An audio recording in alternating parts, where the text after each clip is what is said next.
Bien, buenas noches jóvenes, bienvenidos a la clase del día de hoy. Prácticamente viene a ser nuestra última clase.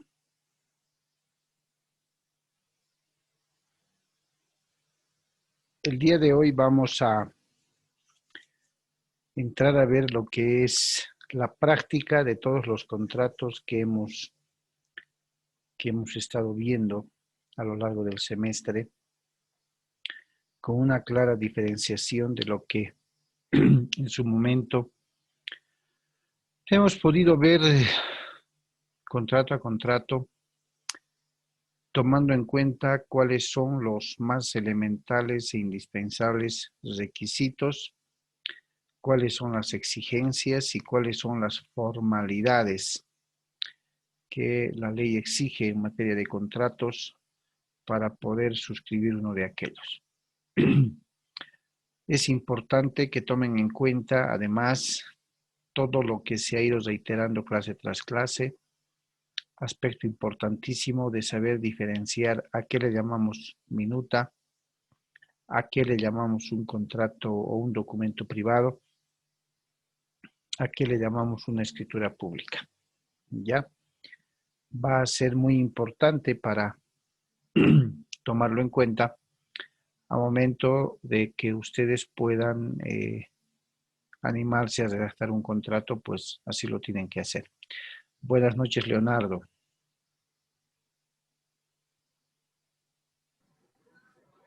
Hola, buenas noches, doctor. Hola, hola, ¿cómo me copias? ¿Todo bien, doctor? ¿Se le escucha normal? Ya.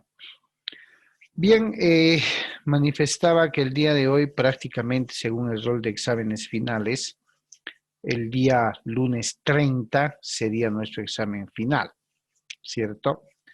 A la fecha no tengo ningún otro rol de exámenes que me hayan pasado con alguna modificación. Por tanto, se mantiene como fecha final el día lunes 30. Imagino que ustedes tienen el mismo rol, ¿cierto? Sí, doc. Entonces, eso significa que la clase del día de hoy es la última clase, no va a ser.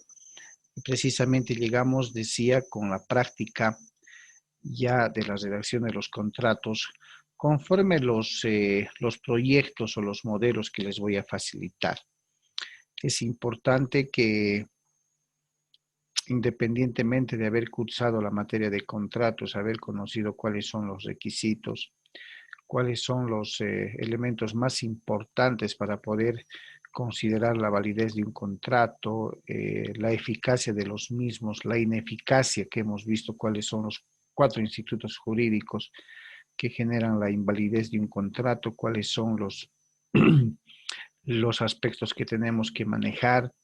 Después hemos ingresado a ver contrato por contrato, uno de los más completos, el contrato de compra-venta, y a raíz de este pues se han ido generando la sucesión de los contratos que el Código Civil establece, más conocidos como contratos típicos o nominados, ¿cierto? Lo que no quiere decir que no podamos formular otros contratos que no necesariamente están nombrados en el Código Civil bajo la aplicación de la libertad contractual, que ustedes saben que supone, ¿cierto?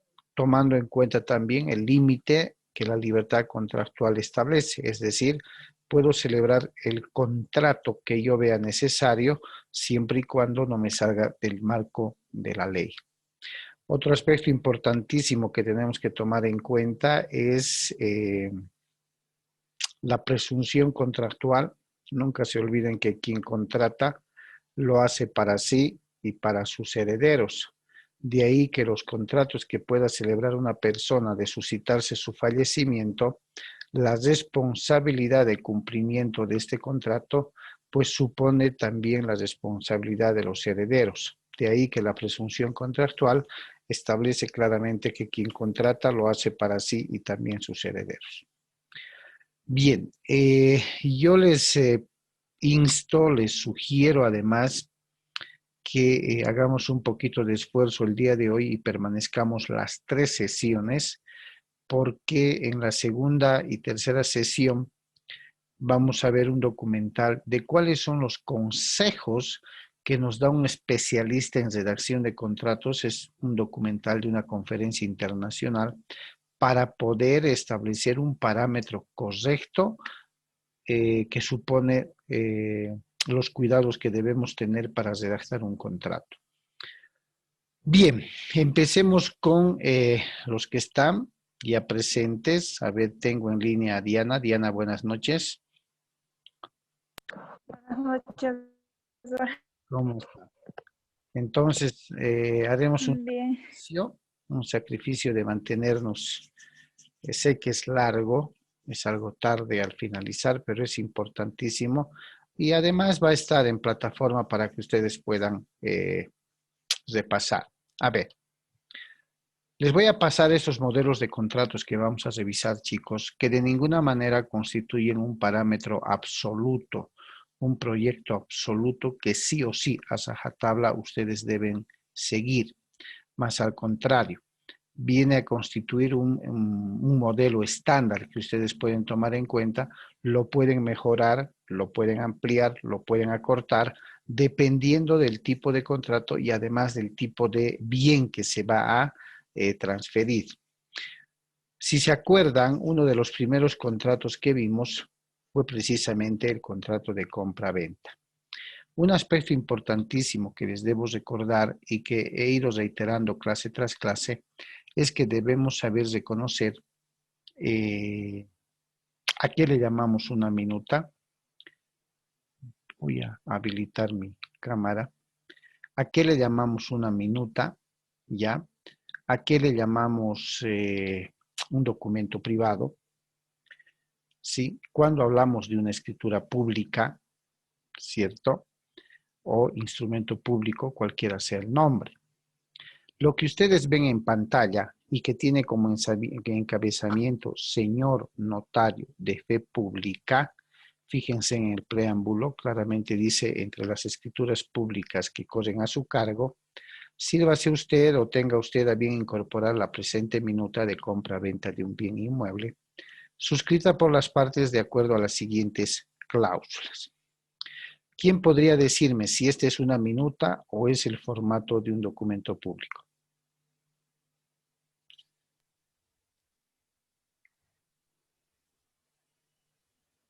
Una minuta, Doc. Efectivamente. Cuando ustedes vean, pues eso es lo que van a hacer en el ejercicio de su profesión, cuando ustedes vean en el encabezamiento de un documento, señor notario de fe pública, estamos hablando de una minuta. ¿Qué es una minuta? En términos claros es el proyecto de una escritura pública, porque cuando este documento sea firmado por las partes y sea presentado ante un notario de fe pública, lo que va a hacer el notario es protocolizar esta minuta y va a entregar a los interesados una escritura pública en formularios notariales. Esta minuta se va a quedar en la notaría respectiva registrado en un libro de minutas que manejan los notarios. El protocolo de esta minuta también va a ser registrado en el libro respectivo y finalmente la escritura pública también tiene una copia que es registrada en el libro pertinente de la notaría donde se va a hacer la protocolización. ¿Ya? ¿Por qué hago esta reiteración? Porque no nos tenemos que olvidar en materia de contratos de lo que establece el artículo 491 del Código Civil. Ese va a ser un artículo que ustedes lo van a tener que manejar cuando tengan que elaborar algún contrato, diseñar algún contrato, puesto que este artículo, como bien saben, les está mandando, les está ordenando, si vale el término, qué documentos o qué contratos deben hacerse en el formato de documento público, bajo pena de que ese documento sea declarado nulo. Siempre utilizamos como ejemplo tipo, les había dicho, el contrato de anticrético. El contrato de anticrético debe ser hecho en este formato de minuta. Jamás de los jamases puede ser hecho en el formato de un documento privado, como lo vamos a ver más adelante. ¿Por qué? Porque el contrato de anticresis o anticrético está pues entre los documentos previstos en el 491 del Código Civil, que dice que este debe ser realizado en documento público bajo pena de ser declarado nulo. ¿Ya? Entonces, vayamos revisando este contrato de compra-venta de un bien inmueble. El formato que vemos en pantalla es el formato de una minuta. El preámbulo siempre se va a dirigir a un notario de fe pública, ¿cierto? En la primera cláusula, como ven ustedes, por lo general, siempre van a ir las partes. Y como me estoy dirigiendo al notario de fe pública, ¿sí? Siempre se empezará diciendo, dirá usted que son partes del presente contrato las siguientes personas o las siguientes partes. No hay ningún problema.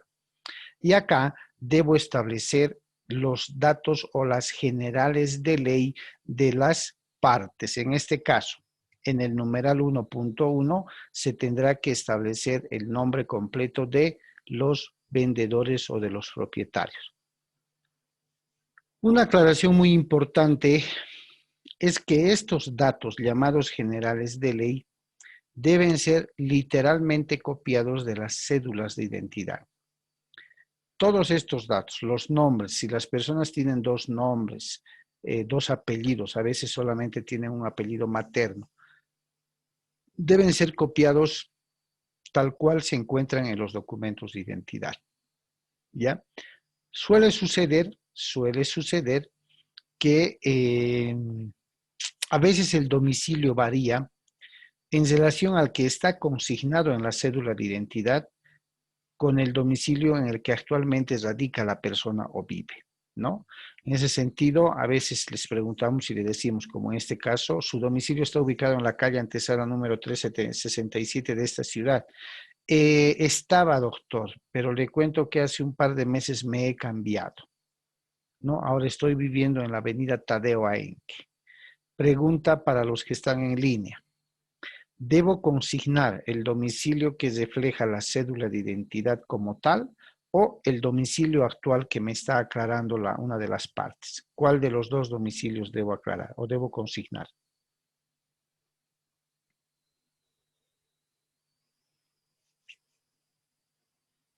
Yo, ¿De la cédula o el que actualmente o el domicilio donde actualmente vive? el de la cédula, doctor. El de la cédula, ¿cierto? Puede darse el caso, dependiendo de la importancia del contrato que están suscribiendo, porque tampoco hay una regla que diga que no se puede, domiciliada según cédula en la calle Antesana número 367 de esta ciudad. Actualmente, así, ¿no? Punto y coma. Actualmente domiciliada o con domicilio en la calle tal, tal, tal. No hay problema. Es importante consignar todos los datos a efectos de un eventual proceso o juicio que se pueda dar para poder ubicar el domicilio declarado por las partes. Por lo general, consignamos todos los datos tal cual se encuentran registrados en la cédula de identidad, ¿no? Estamos viendo un contrato de compra-venta. Entonces decimos, después de citar los datos, que en los sucesivos se denominarán los vendedores o si es uno solo, en los sucesivos se denominará el o la vendedora. En el segundo punto estarán las generales de ley de los compradores, del comprador o la compradora, del mismo modo con los datos completos. Un aspecto importantísimo que a veces se nos va en la práctica es que debemos verificar si esas, como abogados, lógicamente, si esas cédulas se encuentran vigentes para el acto jurídico que se va a celebrar.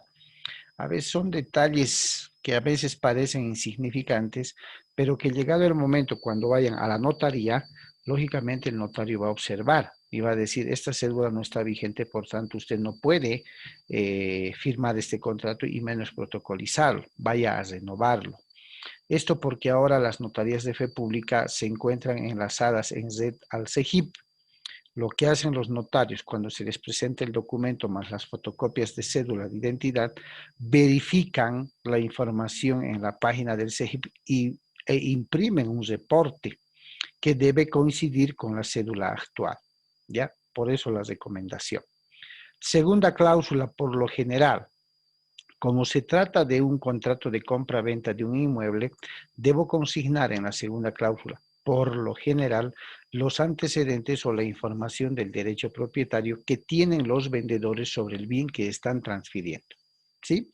Y de ahí que más o menos menciono, es una sugerencia, que los vendedores declaran ser legítimos propietarios y actuales poseedores de un bien inmueble ubicado en la calle Beni, sin número, zona Queruqueru, distrito 12, debo consignar los datos. ¿De dónde saco estos datos del inmueble y del derecho propietario? Los tengo que extraer del folio real o de la información rápida súper actualizada. Mejor si es de ese mismo día que voy a hacer el documento o un día antes. Del folio real o de la información rápida que se saca de derechos reales y que únicamente el folio real lo puede sacar el propietario y la información rápida cualquier persona con el número de matrícula, es que yo voy a extractar los datos y características del inmueble. Zona Queruquero, distrito 12, subdistrito 4, manzana 115, predio 019, de una extensión superficial de 536,02 metros cuadrados, con plano de lote debidamente aprobado en fecha 23. O sea, debo copiar, así como las generales de ley de la persona natural, las generales, los datos técnicos, administrativos y legales del inmueble. Ya, como ustedes podrán ver, que les pertenece a título de sucesión hereditaria, la sucesión de tal, franqueado por el juzgado número tantos, antes se lo hacía ante juzgados, la declaratoria de herederos, hoy se lo hace ante notarías de fe pública también, ¿no? Y voy a consignar, es registrado en derechos reales bajo matrícula computarizada, número tantos, asiento tantos, de fecha tantos y los asientos que sean necesarios.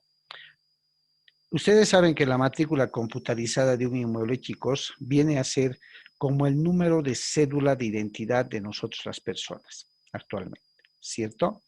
Entonces es importante que al momento de transcribir los datos en el contrato tengamos sumo cuidado de no omitir un número siquiera, porque eso puede llevar a confusión, puede llevar a observación y a veces a rehacer el contrato. ¿Quién podría decirme cuántos dígitos debe tener la matrícula en derechos reales de un inmueble? ¿Cuántos números sí o sí tiene? 10, 12, 14. Wow, no recuerdo, doctor. ¿14? ¿Cuántos? A ver.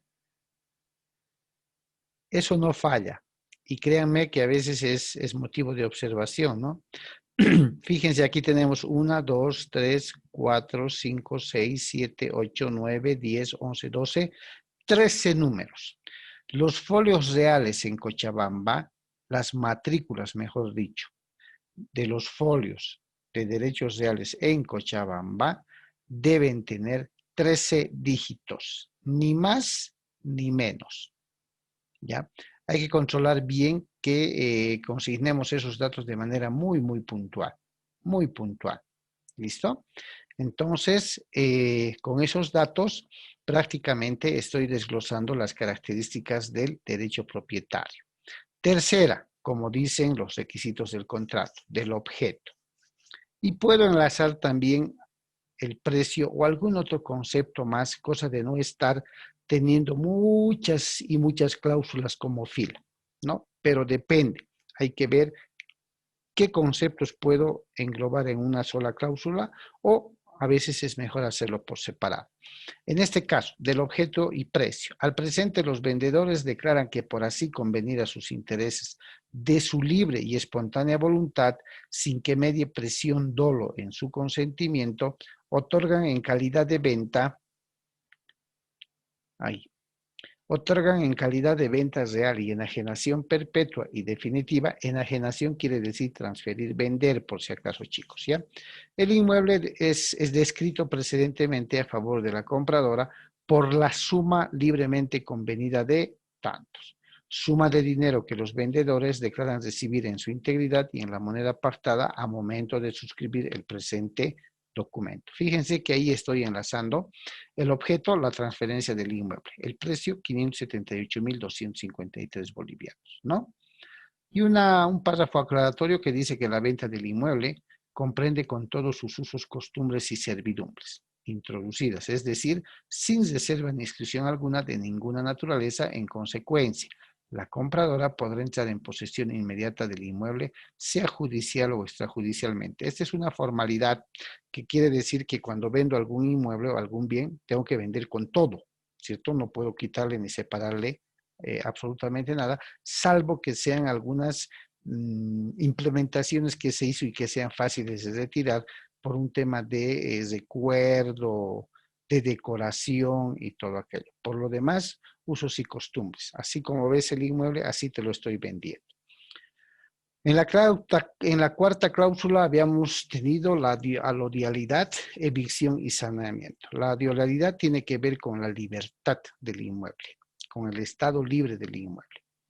Evicción y saneamiento con que, por un lado, debe estar saneada la documentación, no debe tener gravámenes, hipotecas, anotaciones preventivas ni nada, salvo que tuviera y que el comprador o la compradora consintiera y comprara en el estado que se encuentra. Muy poco probable en la práctica, pero la alodialidad, evicción y saneamiento se refiere a ello. De ahí que entonces la redacción de la cláusula viene más o menos así. El inmueble objeto de la presente transferencia no reconoce gravamen ni hipoteca alguna ni de otra índole. Hasta ahí estoy estableciendo que el inmueble está libre de gravámenes, libre de hipotecas y demás cargas.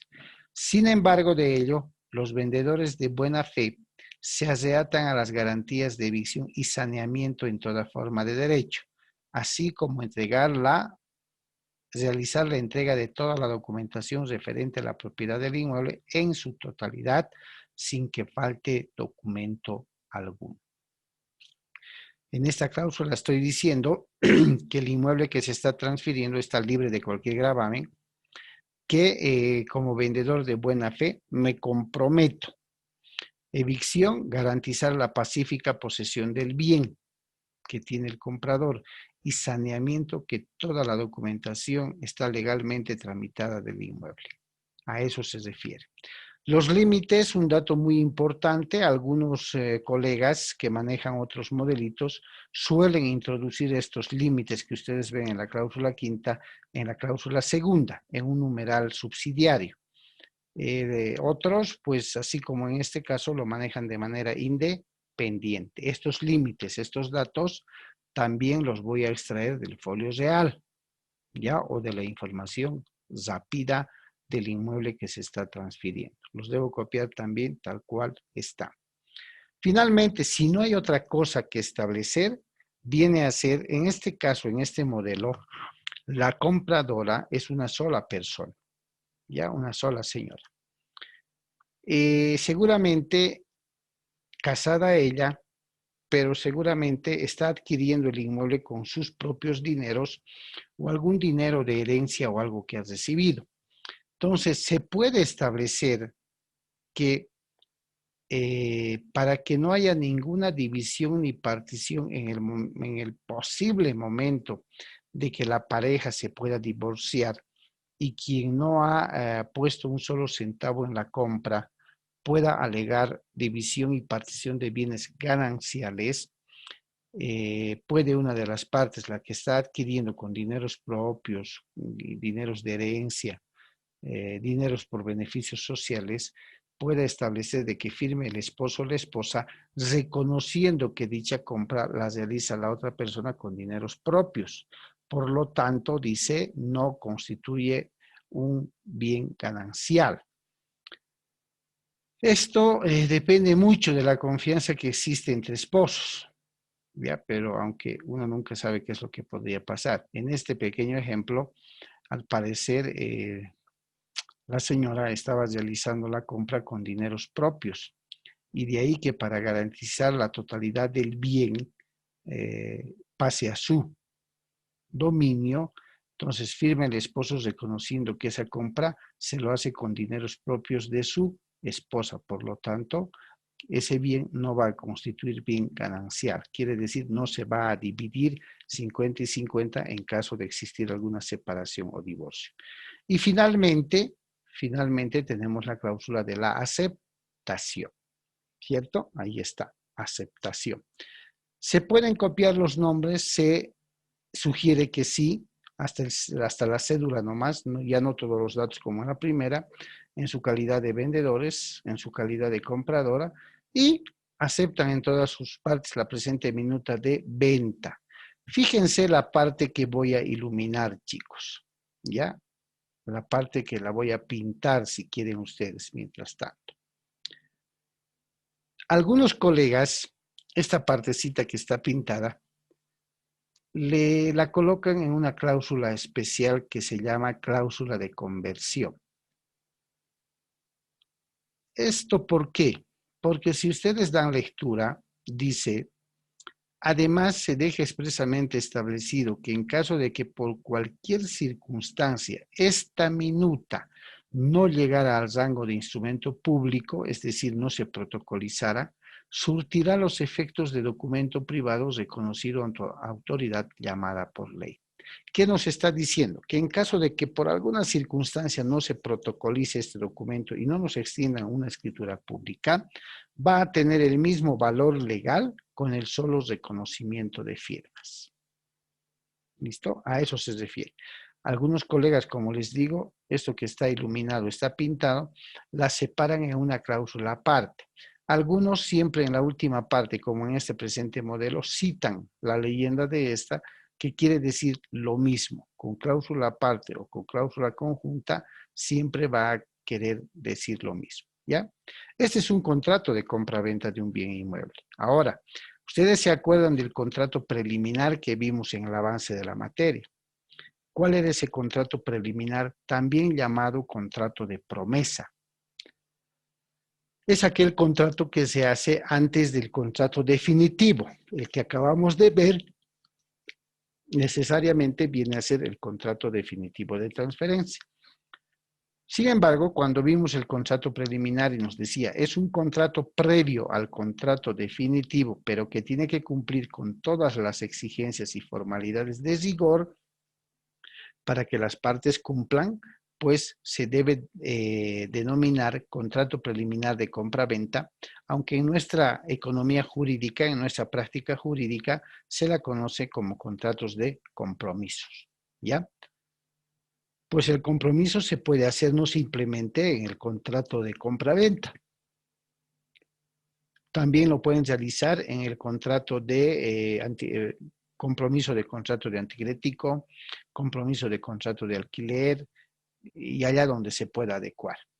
Para que ustedes vean, simplemente, fíjense, este es un contrato de compromiso sobre el mismo inmueble y está en el formato también de minuta, ¿cierto? Acá las partes, como es un contrato de compromiso o promesa de venta, a los vendedores se les llama promitentes vendedores. A la que está comprando promitente compradora, es decir, están firmando un compromiso o un contrato de promesa, ¿ya? Los datos van a ser los mismos.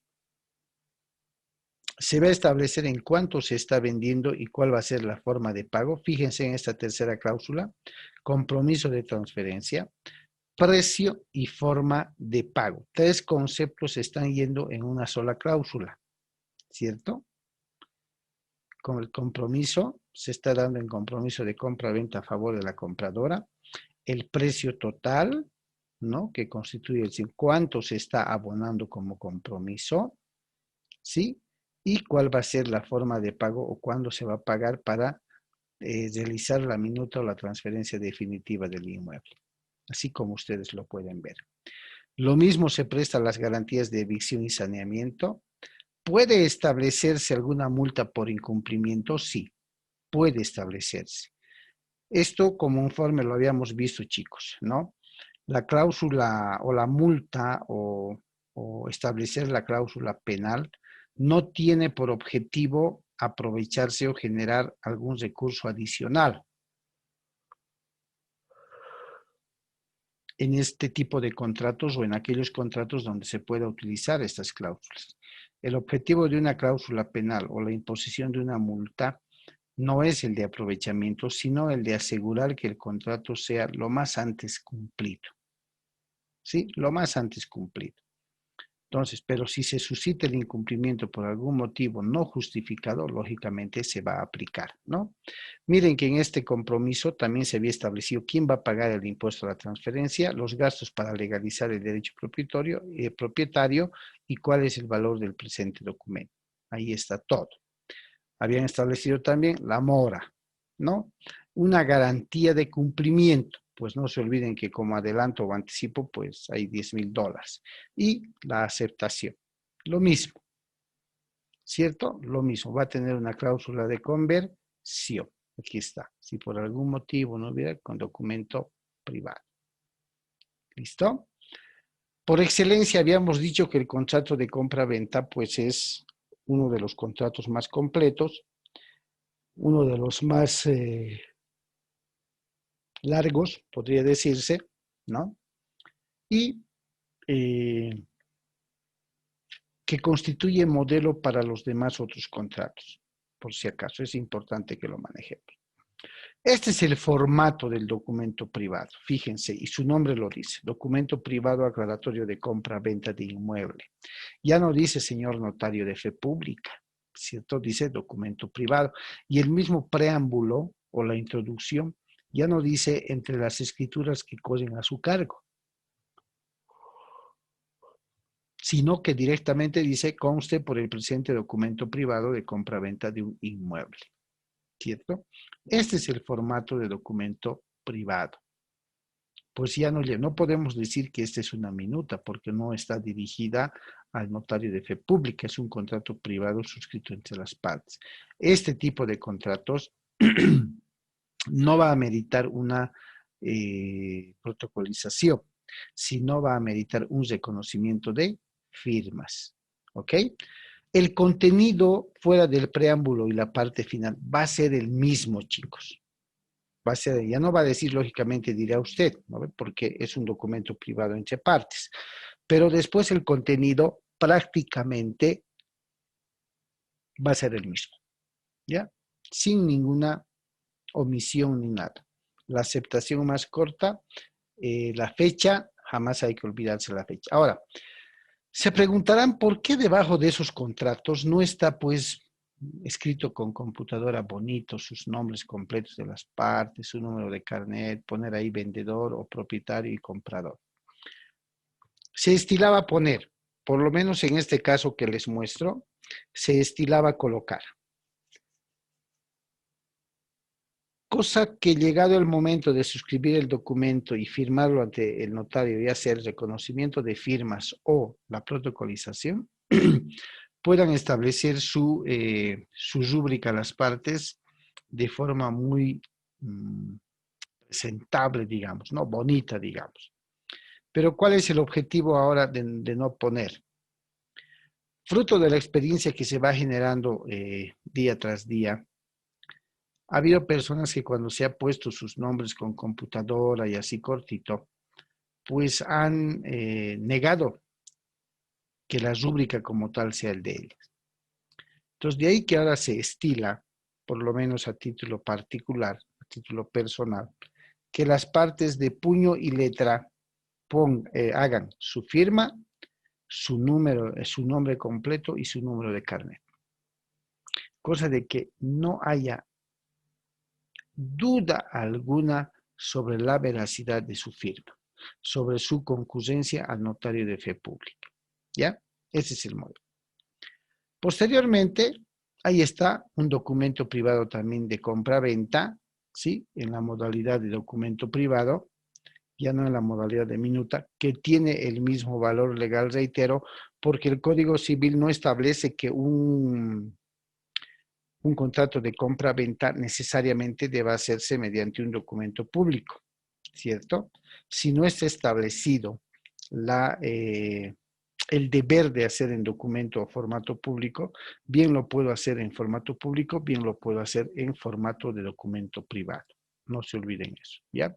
Contenido el mismo, los datos, el objeto, el precio, pero en la forma de documento privado. Fíjense, otro de los contratos que vimos fue el contrato de préstamo de dinero, ¿cierto? ¿Se acuerdan? También llamado contrato de mutuo, más conocido en nuestro cotidiano vivir como contrato de préstamo de dinero. Lo propio, como el 491 no me dice que necesariamente lo debo hacer en documento público o en algún otro formato, es opcional el que yo lo haga ya sea en formato de minuta o en formato de documento privado, ¿ya? Sin embargo, cuando la ley no me exige literalmente que cierto contrato sí o sí lo debo hacer en documento público, debo tener cuidado de poner en esta clase de documentos la cláusula de conversión, es decir, que no hay problema si pueden reconocer de firmas y no solamente protocolizar, ¿ya? ¿Qué cláusulas lleva un contrato de préstamo de dinero? Las partes, lógicamente, con sus generales de ley, denominados acreedores el que presta y los que deben deudores.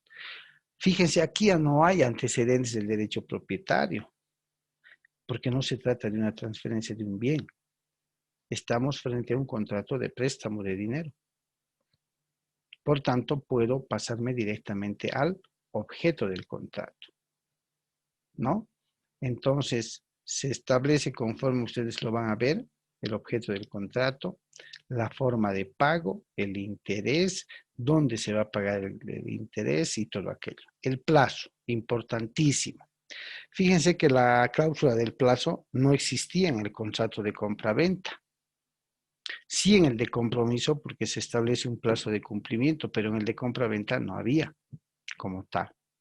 Pero en un contrato de préstamo sí o sí tiene que haber, ¿cierto? ¿Cuál es el tiempo por el que le estoy prestando una cantidad de dinero? Y lógicamente se tiene que establecer.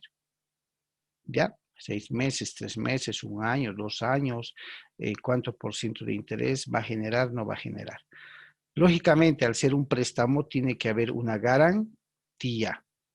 ¿Con qué garantizo yo el dinero que le estoy prestando como acreedor? Si pasado mañana puede decirme que no tiene, que no me va a pagar. Entonces debe existir alguna garantía y con preferencia una garantía real, es decir, un lote, una casa, un departamento. La mora. Cuando una deuda no es satisfecha en la fecha prevista y acordada por las partes, lógicamente que si es el deudor, entra o ingresa en mora. Ahí viene, ¿no? Por favor, una semanita, 3 días, les voy a cancelar, ¿cierto? Después puede establecerse por mandato de la ley también qué ocurriría en caso de que no cumpla. Hay que ejecutar ese documento, ¿no? Por incumplimiento. Y los gastos. ¿Quién va a correr con los gastos de liberación del inmueble o del préstamo de la garantía? Como quiera llamarle, se puede establecer.